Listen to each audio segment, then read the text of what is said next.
Hello everyone, welcome to my channel अब कादिया। हम लोग स्टडी कर रहे हैं आरबीएसई बोर्ड की क्लास 10th स्टैंडर्ड की साइंस की बुक। चैप्टर नंबर 5 उसका आज हम कंप्लीट कर चुके हैं। चैप्टर नंबर 6 आज हम स्टडी करेंगे, रासायनिक अभिक्रियाएं एवं उत्प्रेरक। भौतिक परिवर्तन क्या होते हैं, सबसे पहले हम ये जानेंगे कि तो भौतिक परिवर्तन के कुछ एग्जाम्पल है जो आपको डायरेक्टली याद करने हैं। लोहे का चुंबक बनाना, नौसादर यानी NH4Cl का ऊर्ध्वपातन, शक्कर का पानी में विलय। रासायनिक परिवर्तन क्या है, कोयले का जलना, दूध से दही या लोहे पर जंग लगना, ये सब रासायनिक परिवर्तन में आते हैं। विस्थापन अभिक्रियाएं क्या होती है, जब कम अभिक्रियाशील को अधिक अभिक्रियाशील पदार्थ विस्थापित कर देता है तो वो विस्थापन अभिक्रियाएं कहलाती है। जैसे CuSO4 के साथ अगर जिंक मिलाया जाए तो जो जिंक है वो Cu को विस्थापित कर देता है और ZnSO4 यहाँ पर निर्माण होता है, कॉपर अलग से विक्षेपित हो जाती है। द्विविस्थापन अभिक्रियाएं, जब दो क्रिया कारक जो है वो एक दूसरे को विस्थापित कर दे तो वो द्विविस्थापन अभिक्रियाएं यहाँ पर कहलाती है। यहाँ पर एक सारणी यहाँ देखी गई है, इसमें ये जो धातु है वो अधिक क्रियाशील है और इस डायरेक्शन में जो धातु है वो कम क्रियाशील है। हाइड्रोजन इसका मिडल पॉइंट यहाँ पर माना गया है। तो द्विविस्थापन की अभिक्रिया में क्या होगा कि दो आयन एक दूसरे को विस्थापित यहाँ पर कर देंगे। जैसे एग्जाम्पल है CuSO4 में अगर NaOH को मिलाया जाए तो OH जो आयन है वो कॉपर के यहाँ से SO4 को विस्थापित कर देंगे और जो SO4 है वो सोडियम के साथ मिलकर Na2SO4 का निर्माण करेगी। विद्युत अपघटन की क्रिया, विद्युत अपघटन की क्रिया 2H2O का अगर अपघटन किया जाए तो हाइड्रोजन ऑक्सीजन में मुक्त हो जाती है। NaCl का अगर विद्युत अपघटन किया जाए तो सोडियम और क्लोरीन गैस के साथ मुक्त होगी। ऊष्मीय अपघटन, ऊष्मीय अपघटन क्या होता है, जब किसी पदार्थ को गर्म करके उसका अपघटन किया जाए। जैसे CaCO3 का अगर गर्म किया जाए तो CaO और कार्बन डाइऑक्साइड गैस यहाँ पर अपघटित हो जाएगी, निकल जाएगी। प्रकाशीय अपघटन, जब प्रकाश की उपस्थिति में अपघटन होता है तो वो प्रकाशीय अपघटन उनका कहलाता है।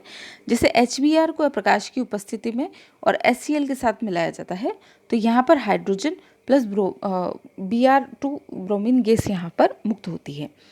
तीव्र अभिक्रिया का एग्जाम्पल है तो NaOH में अगर HCl मिलाया जाता है तो NaCl मुक्त होता है और H2O का निर्माण होता है। इसी तरीके से AgNO3 में अगर HCl मिलाया जाए तो श्वेत अवक्षेप हमें प्राप्त होगा AgCl का और HNO3 का यहाँ पर निर्माण होगा। इसके बाद है मंद अभिक्रियाएं। मंद अभिक्रियाएं क्या है, 4Fe plus 3O2 plus 6H2O के कॉम्बिनेशन से Fe2O3 अगर बनता है तो इसे हम कहेंगे फेरस ऑक्साइड, जो कि जंग लगने की एक अभिक्रिया है। इसके साथ में जल का निर्माण भी होता है, यानी Fe2O3.3H2O। इसी तरीके से एसिटिक अम्ल को अगर एथेनॉल के साथ, एसिटिक अम्ल को अगर एथेनॉल के साथ मिलाया जाए, एथिल एसीटेट का निर्माण होता है, यानी CH3COO C2H5 का निर्माण होता है, H2O उसके साथ में बनता है। अनुत्क्रमणीय अभिक्रियाएं, वे अभिक्रियाएं जो एक ही डायरेक्शन में होती है अनुत्क्रमणीय अभिक्रियाएं कहलाती है। CH4 में अगर ऑक्सीजन का मिलाया जाए तो कार्बन डाइऑक्साइड और जल का निर्माण यहाँ पर होता है। उत्क्रमणीय अभिक्रियाएं वे अभिक्रियाएं होगी जो कि वापस पुनः अपने उत्पाद से प्रारंभिक उसमें चेंज हो जाती है, यानी N2 और 3H2 को अगर मिलाकर NH3 का निर्माण किया जाए तो NH3 से पुनः हम इन्हें प्राप्त कर सकते हैं। इसी तरीके से H2 और H2CO3 को अगर मिला दिया जाए तो H3O प्लस आयन और HCO3 माइनस आयन का यहाँ पर निर्माण होता है। ऑक्सीकरण की अभिक्रिया, ऑक्सीजन का योग जब होता है यानी Mg प्लस O2 MgO, तो ये अभिक्रिया ऑक्सीजन की अभिक्रिया कहलाती है, यानी ऑक्सीकरण का, ऑक्सीजन का योग ऑक्सीकरण है। ठीक है। हाइड्रोजन का निकलना, हाइड्रोजन का निकलना क्या है, ऑक्सीकरण है। इसका एग्जाम्पल है एथेनॉल में, एथेनॉल को जब ऑक्सीजन की उपस्थिति में गर्म किया जाता है तो एथेनॉल का निर्माण होता है और हाइड्रोजन यहाँ पर मुक्त होती है, यानी यहाँ पर हाइड्रोजन निकल रही है, ये ऑक्सीकरण की अभिक्रिया है। धन विद्युतीय तत्व का निष्कासन, जब Ki में Cl2 मिलाया जाता है तो KCl का निर्माण होता है तो I2 मुक्त होता है, तो धन विद्युतीय तत्व का निष्कासन इसमें यहाँ पर हो रहा है। इसके बाद है ऋण तत्व विद्युत का, ऋण विद्युतीय तत्व का संयोग, तो Mg माइनस को अगर Cl2 के साथ मिलाया जाए तो MgCl2 का निर्माण होता है। यहाँ पर ये जो Mg माइनस है ये ऋण विद्युतीय तत्व का संयोग है। इलेक्ट्रॉन का निकलना ऑक्सीकरण की अभिक्रिया है, जैसे सोडियम को अगर तोड़ा जाए तो Na प्लस आयन और इलेक्ट्रॉन का निर्माण यहाँ पर होता है, तो ये सब ऑक्सीकरण की अभिक्रिया है। उसके बाद आता है अपचयन। अपचयन क्या है, ऑक्सीजन का मिलना KClO3 KCl प्लस O2 का निर्माण यहाँ पर हो रहा है, यानी यहाँ से ऑक्सीजन की निकल रही है। तो किसी भी इक्वेशन में आप ये देख सकते हैं कि वहाँ पर मुक्त क्या हो रहा है या जुड़ क्या रहा है, उसी के आधार पर हमें डिसाइड कर सकते हैं कि ये ऑक्सीकरण की अभिक्रिया है या अपचयन की अभिक्रिया है। तो यहाँ पर ये ऑक्सीजन मुक्त हो रही है, इसलिए ये अपचयन की अभिक्रिया। हाइड्रोजन का योग, जब हाइड्रोजन जुड़ती है तो ये देखिए एथीन में हाइड्रोजन जुड़ रही है, निकल और 473 केल्विन पर इसका निर्माण किया गया है एथेन का। तो ये अपचयन की अभिक्रिया, यानी एथीन के अपचयन से एथेन का निर्माण होता है। विद्युत धनी तत्वों का योग, Cl2 में जब Mg का प्लस जोड़ा जाएगा तो MgCl2 यहाँ पर बनेगा। तो विद्युत धनी तत्वों का योग यहाँ पर हो रहा है। ऋण विद्युतीय तत्वों का निष्कासन यहाँ पर हो जाता है, यहाँ पर HCl का निष्कासन हुआ है। और इलेक्ट्रॉन का ग्रहण करना भी अपचयन है, तो यहाँ पर Cl में इलेक्ट्रॉन के ग्रहण करने पर Cl आयन का निर्माण होता है। ठीक उसी तरह MnO4 के आयन में इलेक्ट्रॉन ग्रहण करने पर MnO4-2 आयन का यहाँ पर निर्माण होता है। रेडॉक्स अभिक्रियाएं वे अभिक्रियाएं होती है जो ऑक्सीकरण और जिसमें अपचयन दोनों साथ साथ होते हैं, अर्थात उनमें दोनों ही एक साथ घटित होती है।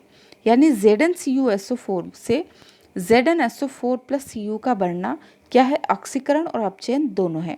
यहाँ पर हम देखेंगे कि ऑक्सीकरण में क्या है, यहाँ Zn तो मुक्त हो रहा है और अपचयन के तौर पर यहाँ पर Cu मुक्त हो रहा है। तो हमने देखा कि यहाँ पर अपचयन में क्या था, अपचयन में था कि विद्युत धनी तत्वों का योग, विद्युत धनी तत्वों का योग अपचयन है।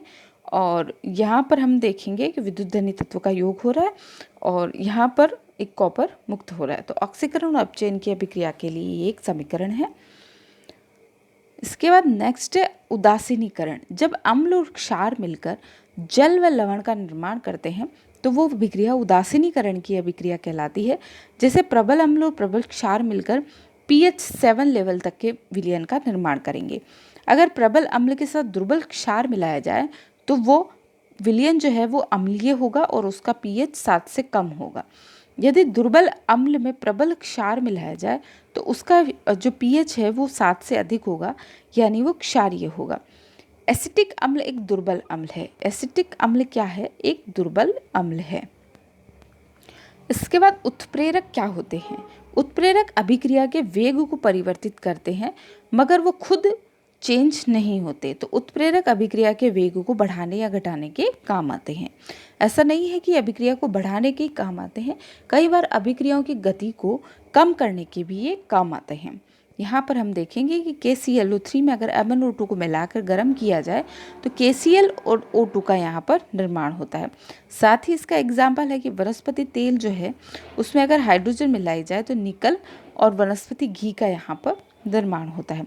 समांगी उत्प्रेरक क्या होते हैं, वे उत्प्रेरक जो जिनमें दोनों पदार्थ क्या है एक ही अवस्था में हो, समांगी, यानी मेथिल एसीटेट भी लिक्विड में है, H2O भी लिक्विड में है और बनने वाला उत्पाद भी लिक्विड ही है। तो ये क्या है, समांगी उत्प्रेरक है। यहाँ पे उत्प्रेरक HCl भी क्या है, HCl भी लिक्विड फॉर्म में ही है, तरल ही है। यहाँ पर सेकेंड एग्जाम्पल हम देखेंगे कि SO2 गैस में है। ऑक्सीजन अगर हम ऑक्सीजन इसमें अगर हम मिलाते हैं तो वो भी गैसीय अवस्था में है। उत्प्रेरक यहाँ नाइट्रस ऑक्साइड काम में लिया है, वो भी गैसीय अवस्था में है। इसके उत्पाद के फलस्वरूप SO3 जो बनता है वो भी एक गैसीय अवस्था है। विषमांगी उत्प्रेरक, इनमें कंडीशन कंफर्म नहीं होती कि जो उत्प्रेरक है उसके फॉर्म में ही बाकी अभिक्रिया हो रही है। यहाँ पर देखिए कि नाइट्रोजन और हाइड्रोजन दोनों गैसीय अवस्था है। इसमें फेरस जो है वो सॉलिड अवस्था में यहाँ पर मिलाया गया है और उसके बाद में NH3 का यहाँ पर निर्माण हुआ है। धनात्मक उत्प्रेरक, KClO3 को में अगर MnO2 को गर्म किया जाता है तो KCl प्लस O2 का यहाँ पर निर्माण हुआ है। अभिक्रिया बढ़ाने वाला ये उत्प्रेरक है धनात्मक उत्प्रेरक। ऋणात्मक उत्प्रेरक क्या होते हैं, ऋणात्मक उत्प्रेरक अभिक्रिया को धीमा कर देते हैं। जैसे H2O2 में अगर ग्लिसरॉल मिलाया जाए तो H2O प्लस O2 का निर्माण होता है और अभिक्रिया कम हो जाती है। जैसे क्लोरोफॉर्म में अगर ऑक्सीजन को मिलाया जाए तो एथेनॉल यहाँ पर उत्प्रेरक है, ये अभिक्रिया को कम करने का या धीमे करने का काम कर देता है। इससे फास्जीन गैस यानी विषैली गैस का निर्माण होता है। फास्जीन एक विषैली गैस है जिसका फॉर्मूला है COCl2 और साथ में इसके बनता है HCl। तो ये एक बहुत ही इंपॉर्टेंट अभिक्रिया है जहाँ पर CHCl3 जो है क्लोरोफॉर्म का निर्माण हुआ है ऑक्सीजन के साथ में। C2H5OH एथेनॉल यहाँ पर उत्प्रेरक के तौर पे है। फास्जिन गैस बनी है क्लोरोफॉर्म से और इसके साथ में सह उत्पाद जो बना है वो बना है HCl। स्वतः उत्प्रेरक क्या होते हैं? जो उत्पाद स्वयं उत्प्रेरक का कार्य करे वह स्वतः उत्प्रेरक होते हैं। यानी CH3COO C2H5 एथिल एसीटेट है, जहाँ पर साथ में जल इसमें मिलाया गया है। तो एथिल एसीटेट क्या है? खुद ही उत्प्रेरक का कार्य करेगा और एसिटिक अम्ल का निर्माण करेगा और साथ में एथेनॉल का निर्माण करेगा। तो एथिल एसीटेट से क्या बनता है? एसिटिक अम्ल और एथेनॉल का निर्माण होता है। उसके बाद आते हैं जैव उत्प्रेरक। सामान्यतः क्या होता है कि एंजाइम जो जटिल एंजाइम होते हैं वो सब क्या करते हैं? उत्प्रेरक का यहाँ पर कार्य करते हैं।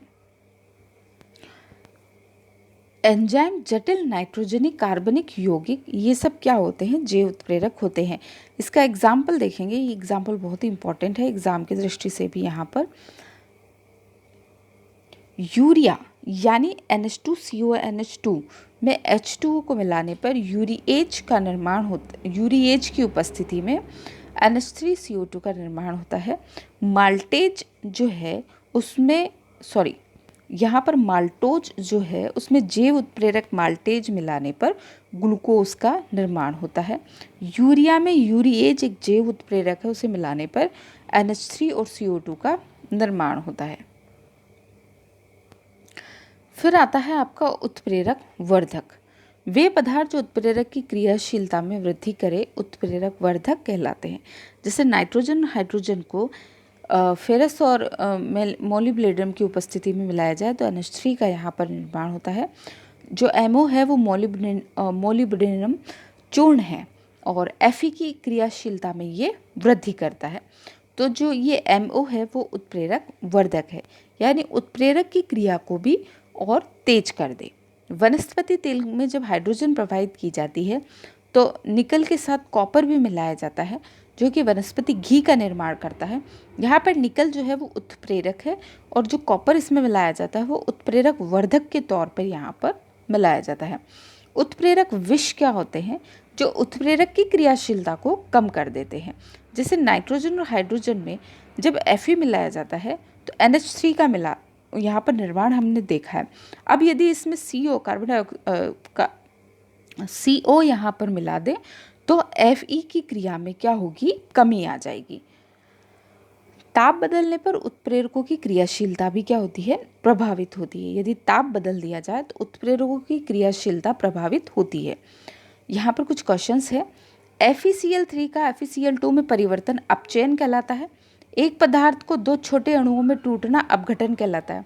इलेक्ट्रॉन त्यागने वाला अपचायक कहलाता है। ये एंजाइम क्या होते हैं? जैव उत्प्रेरक होते हैं। Mg में O2 मिलाने पर MgO का निर्माण होता है, ये ऑक्सीकरण की अभिक्रिया है। ऊष्माक्षेपी अभिक्रिया में ऊष्मा निकलती है। कोयले का दहन जो है वो संयुग्मन की अभिक्रिया है। तो ये कुछ एग्जाम्पल थे अभिक्रियाओं के। इसके साथ ही ये चैप्टर यहाँ पर ख़त्म होता है। धन्यवाद।